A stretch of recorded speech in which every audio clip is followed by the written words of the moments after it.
He pulled up outside the traditional 8-story building and tipped the valet $10. Reznick walked through the grand, sprawling lobby.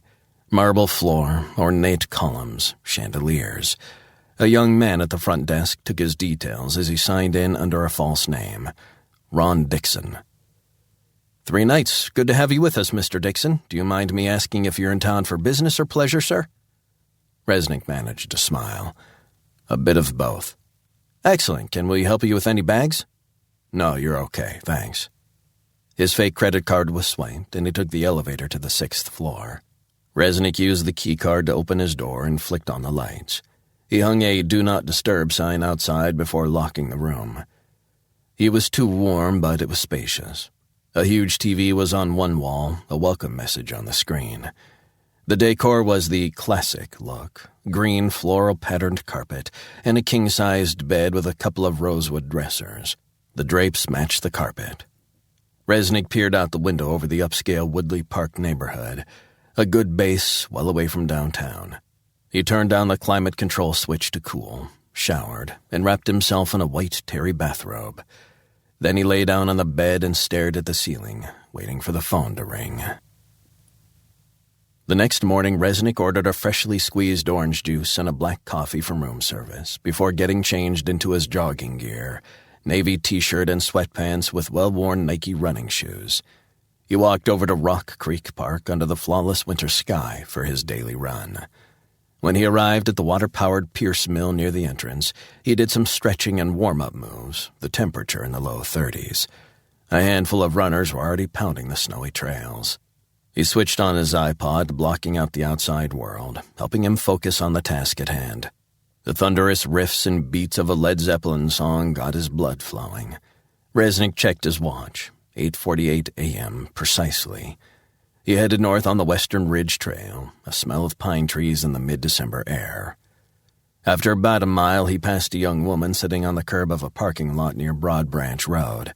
She grimaced as she rubbed her knee. Reznick ran on by. No need to engage in unnecessary conversation with a stranger. Being anonymous was best. He knew the rules. The list was endless. Do not wear loud clothes, talk too much, appear distracted or lost.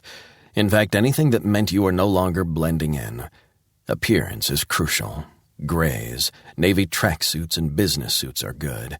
Black shoes also. But you have to fit into the surrounding environment.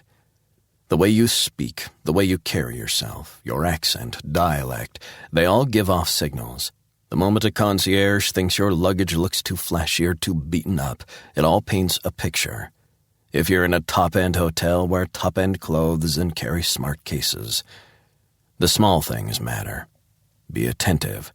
Logos are easy to remember, better without them. The trick is to be anonymous, but don't try too hard. Don't shun eye contact. That in itself will attract attention. What has he got to hide?